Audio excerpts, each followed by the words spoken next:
On today's show, the guys talk with Territorium Vice President of Equity and Innovation, Dr. Keith Look. We discuss Territorium's comprehensive learner records system that captures all aspects of learning into a complete competencies and skills transcript. Think badging and credentialing with the evidence to prove it. That's up next on EduTechGuys. You're listening to the EduTechGuys, EduTechGuys.com.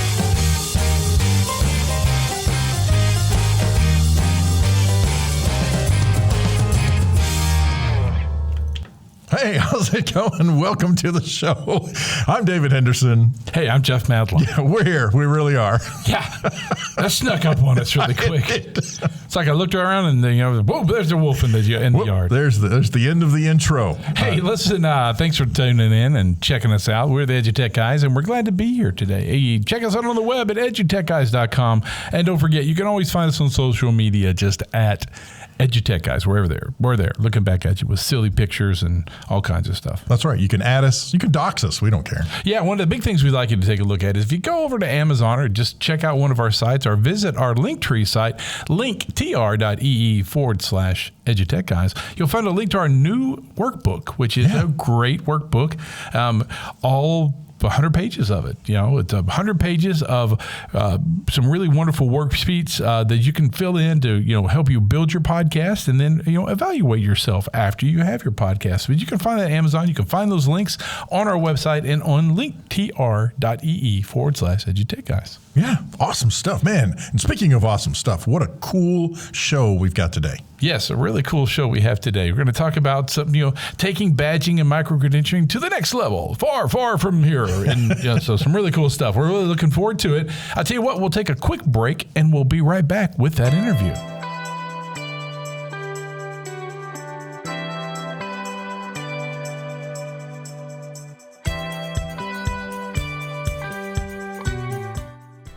Are you using Soundtrap for personal use, recording podcasts, making music, and more? More importantly, are you using Soundtrap in the classroom? Soundtrap for the classroom is amazing, allowing students the ability to create music, podcasts, audio for their projects, and so much more. Check out Soundtrap now at soundtrap.com.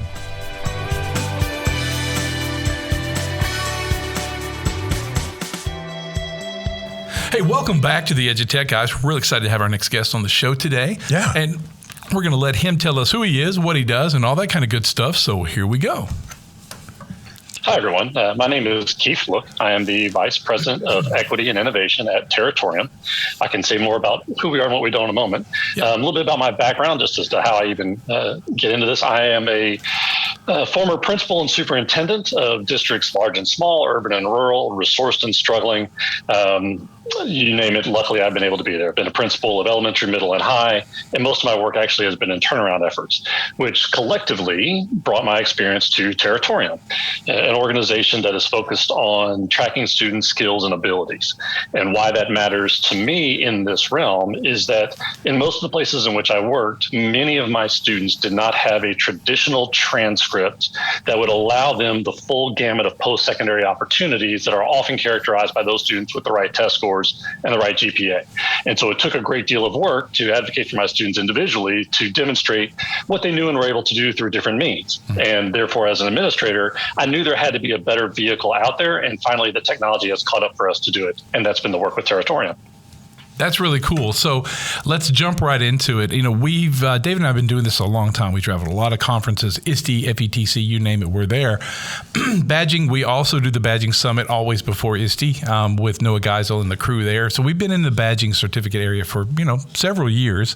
And that's helped us understand what we're actually missing when our kids graduate from college and high school and every other level. I think it could even go back to middle school. We're talking about what we're building as we're building this portfolio. So let's talk about Territorium and where they realized the need and how they addressed it, how you guys address it for K-12, for post-secondary and things like that.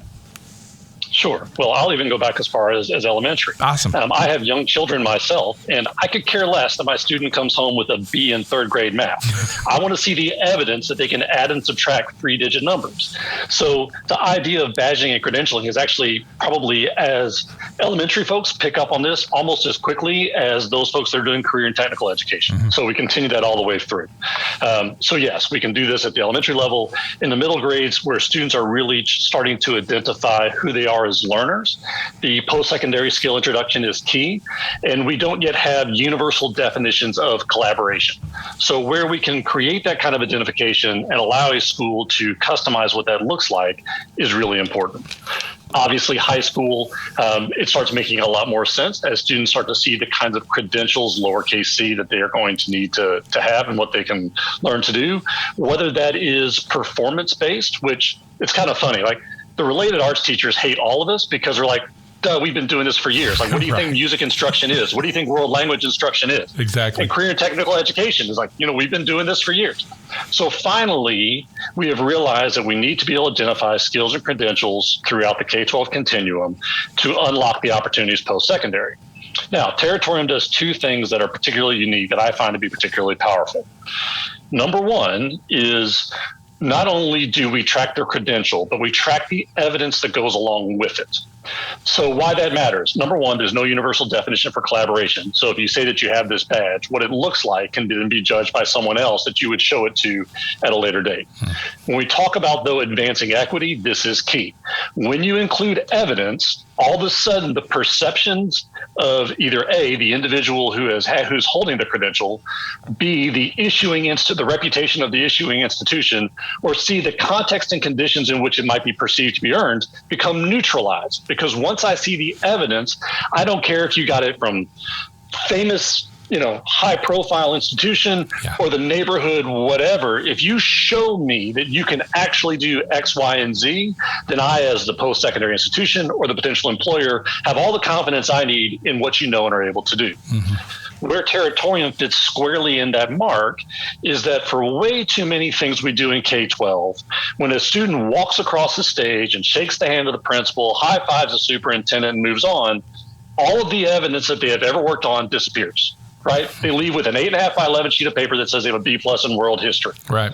And that doesn't show us anything about the skills and credentials that they earned even in world history. Territorium's system allows the evidence as well as the credentials to stay with the student into post-secondary and into employment. So this was actually a movement started with the student first and builds out to the role and to how it can serve the needs of institutions, as opposed to many of our systems that start at the system level and drive down and force a student into a specific box. Mm-hmm. So by using a comprehensive learner record and issuing each student a digital skills wallet, he or she is able to maintain their essentially a digital portfolio for the rest of their lives. And it will plug and play with any LMS, any SIS, any talent management system, and all the other alphabet jargon we throw at how we are advancing learners currently.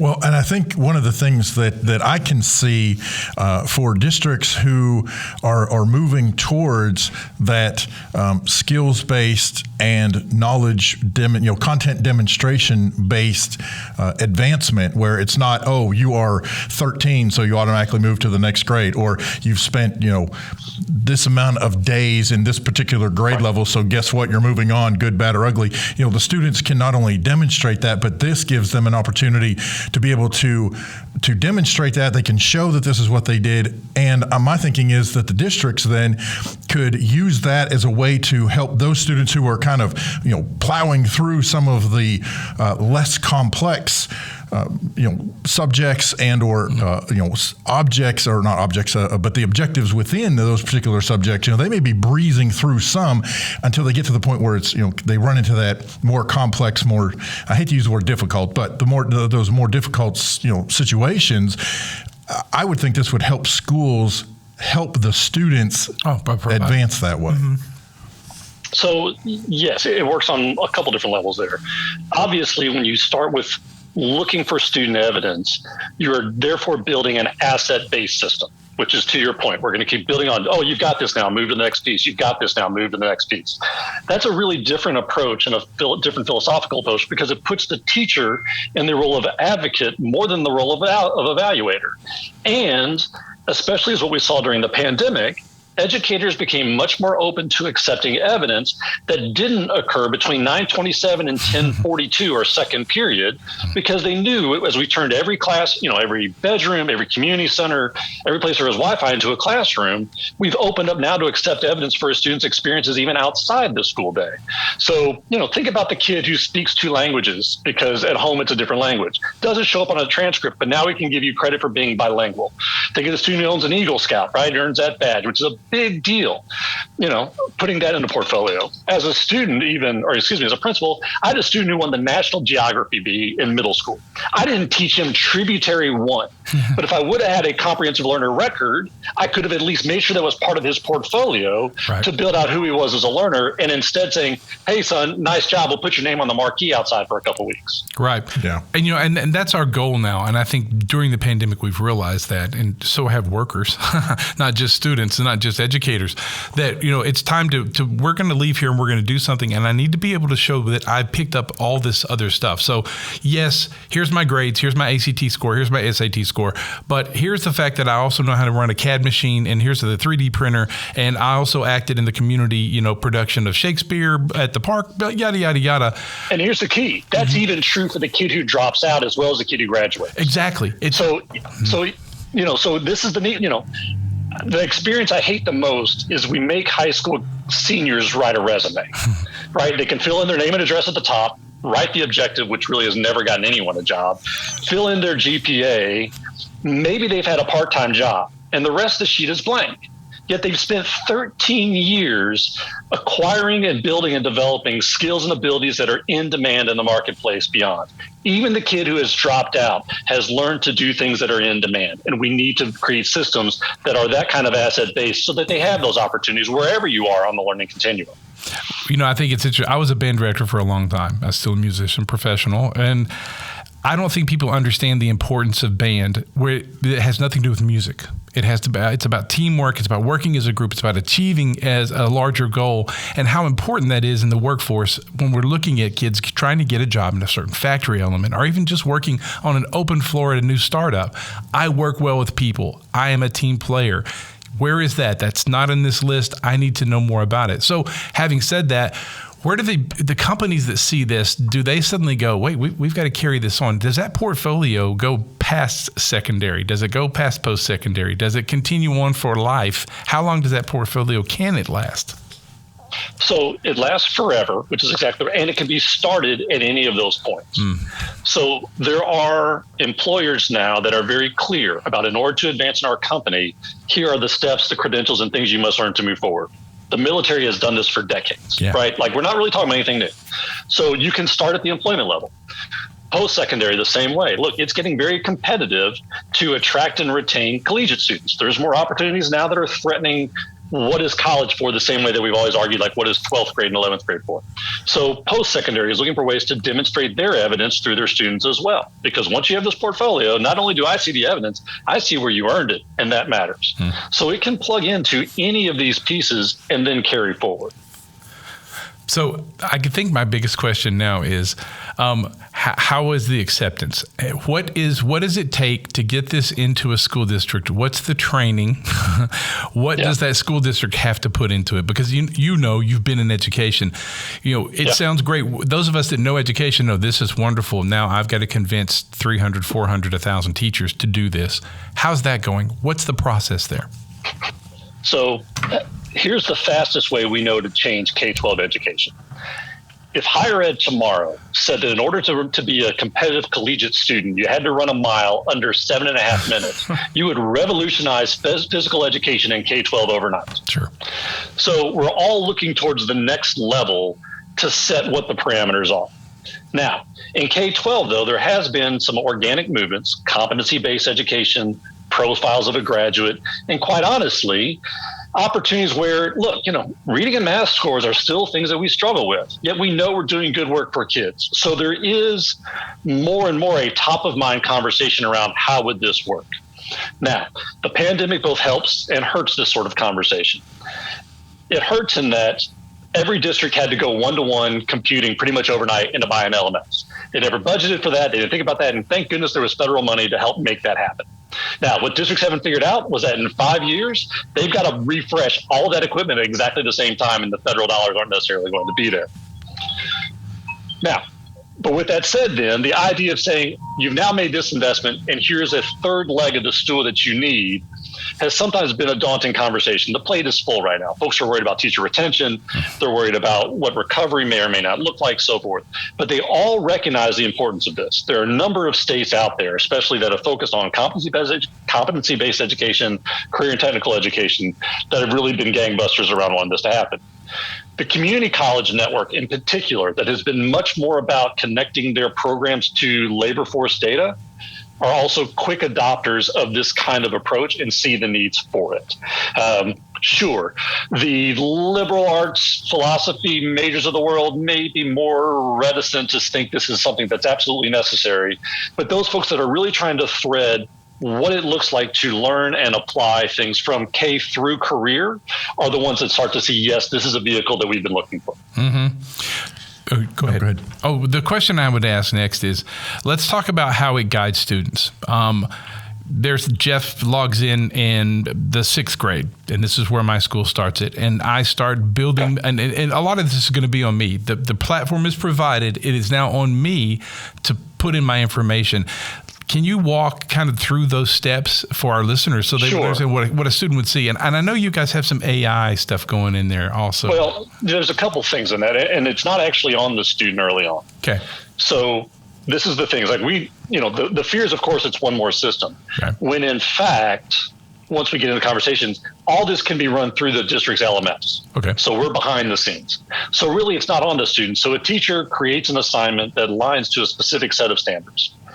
Student turns in that evidence through the LMS. Teacher reviews the evidence, says, and stamps it, yes, you have earned this, it matches the standard and so forth. And behind the scenes, that evidence syncs up automatically with the student's comprehensive learner record. Okay. So again, it's not, the student isn't doing anything extra, nor is the teacher doing anything extra. They're operating within their own environment. What we've tried to do is just connect the dots behind the scenes to make it easy to build these kinds of digital records. And again, the evidence that goes with it.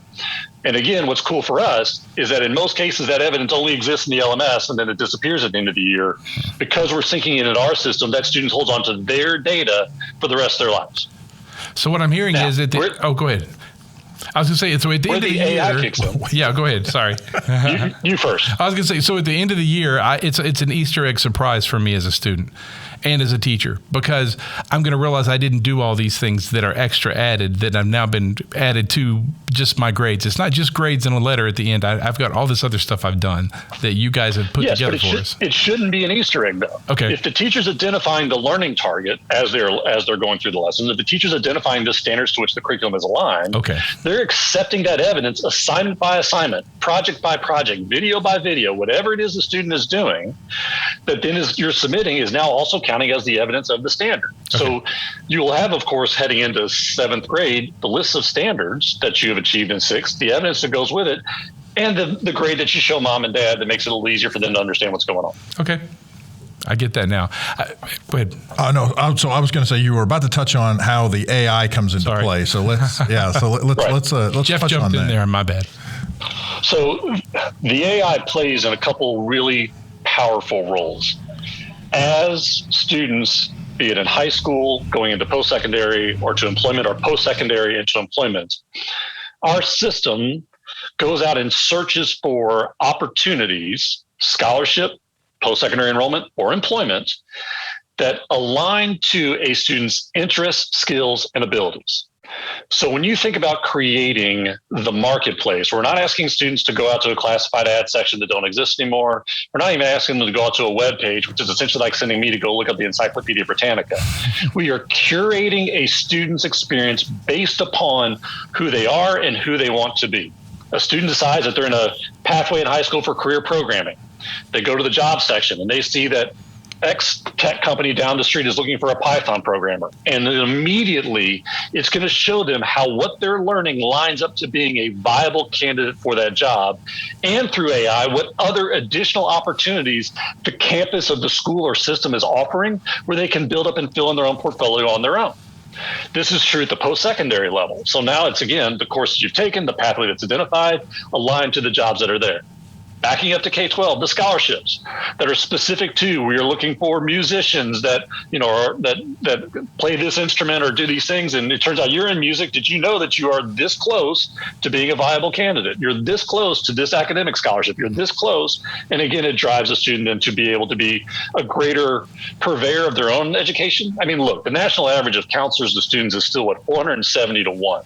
So if we can provide a vehicle that allows at least those limited conversations to be much more informative, much more effective, or even for the student to drive those conversations with his or her advisor by going through the CLR and seeing how AI has linked them up to this post-secondary program down the street, this scholarship opportunity, or this job opportunity that they may have thought about pursuing, is all done for them in a much more curated fashion.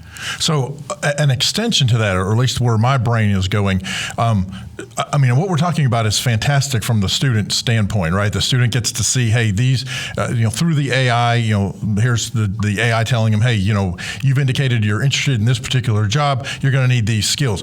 Okay, but the school doesn't offer those skills. So to me, this lines up for a perfect extension / conversation with the schools to say, hey, look, these are the jobs that your students are interested in. These are the skills that those jobs require. You're currently not offering those. There's a gap there.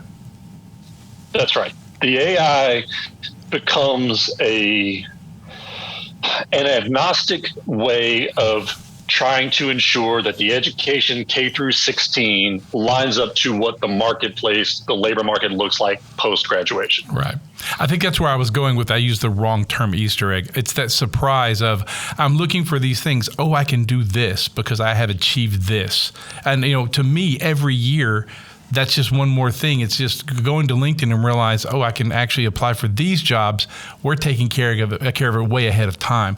What a wonderful piece. That's a really big piece. So let's. Well, and then you think about, you can also look at how individually. So, I'm a band student. Mm-hmm. I've learned collaboration in band. Mm-hmm. I can also now explore other pathways to see, I didn't realize collaboration was really important in this other field that I'm this close to becoming qualified for. So I get a much better perspective as to how my skills may apply in multiple arenas, even ones I haven't thought of yet. And I think that is vital. It's not just a career survey that says, hey, these are the things you're interested in, and these are the jobs that kind of align to that. It's almost, or it maybe does, open the door to the opposite direction. There are these jobs out there that require these skills, and as you have mentioned several times, where it comes back to the student and go, look, you are this close to being able to do this, to work for this company doing this thing, and that student might go, I've never even thought about that before. How awesome would that be? And now their entire life course changes because they are exposed to an opportunity that would have never entered their head otherwise. I agree. So I have to ask this question. Deployment, how easy is it to put into a school? How easy is it to take this and make it happen? Are we looking at a summer PDs, 2 months, a week, a year? So now that, because most school districts have adopted some version of an LMS, the learning curve is much shorter. Because again, the educator gets to stay in the learning management system regardless as to what it is. And our system is working in the back. So our time is mostly with the IT guys, and department is a better way of saying it. I don't mean gender in that way. Sure. With the IT department, making sure the synchronization works through LTIs and APIs and the other kind of technical language that sits behind the frames. So where we find to be the learning curve is the extent to which an institution of any level has been very clear about identifying the standards, the learning outcomes, and the learning targets that are part of their curriculum. Okay. So we can import quickly state standards. There's Excel spreadsheets that you can fill out and batch upload, and it's done overnight. But it still relies on that institution to have done its homework. So some of our institutions that have not yet made that full commitment to a detailed alignment of their skills and abilities work, we're going to need to spend a little more time with as a summer professional development, really helping them through that level of detailed analysis. My favorite example is always the science standard on cells. Like, it's one standard that includes parts of a cell, weights of a cell, charges of a cell, so forth. And you really have to break all of that out to make sure that a student just doesn't say, oh, that's a proton, and we give them credit for knowing everything about cells. Right. So the professional development is really pretty light because, again, you're staying in the LMS. The connectivity is behind the scenes. So we're doing most of that work with the IT department, which, and for those guys, this language is pretty much ubiquitous with everything that they do. And then it's about really working with students to become, again, the advocates within their own system to see their progress being tracked, to then be able to use that as a vehicle. And if a student is coming to the advisor and to the teacher and says, hey, it doesn't look like I got this standard and this evidence, or I done this one, can you help me? What do I need to do? It again makes it easier on the educator because, again, they're coming to you as coach. And that's a whole lot more fun to be in that role than the one that's simply saying, well, what you did isn't good enough. Right. Yes, exactly. So, Keith, did we miss anything? Because, I've still got probably 30,000 questions that are building up in my brain. So you have to come back and share some more with us because I have more questions for sure. Do we miss anything, any key points that you'd like our listeners, educators listening, that they need to know about that maybe David and I didn't catch at the first? I think I would reiterate the fact that this is a system designed first at the student level, at a very granular nature as to what he or she is learning.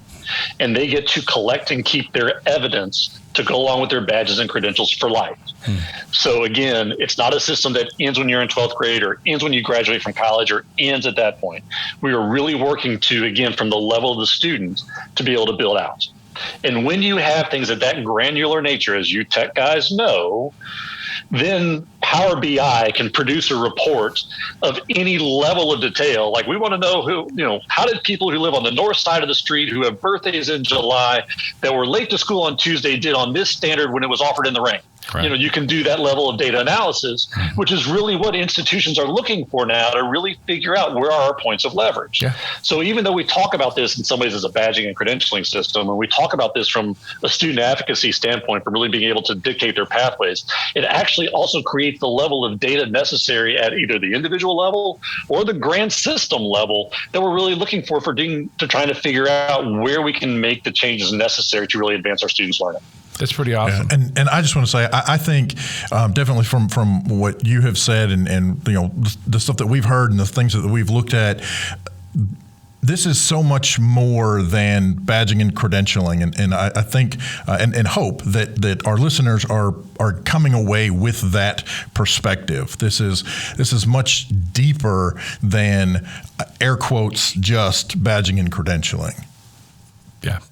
And that work is necessary and it's good work. But there's, again, we're all looking to see this whole equation evolve. And the technology is finally there for us to do that. And so we're all trying to take advantage of it. Yeah, exactly. So if our listeners want to find out more, get in touch with the company, get in touch with you, steal your ideas. No. Pick your brain, ask those deeper questions that we missed. What's the best way for them to do that? So Territorium.com is the website. You can reach me through there as well. I do believe in an educated and informed constituency. And so even though, yes, I represent a company, I really think it's important to help people understand this equation and would be happy to help anyone get their head around how these things work and so that they can make the best decision. I'm on Twitter at _KFLook. I really need something more clever than that at some point in time. But really the website's the best way to reach us. And I would be happy to talk to anyone that's trying to think about what this could look like in their classroom, in their school, in their system, and even throughout a much larger implementation.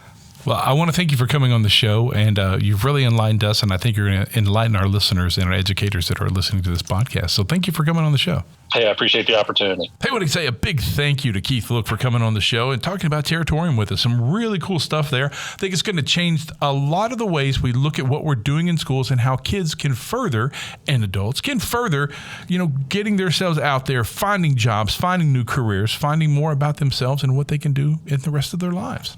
Well, and I was going to say, and that's one of the big things that, they can carry it with them. It's not like it just ends.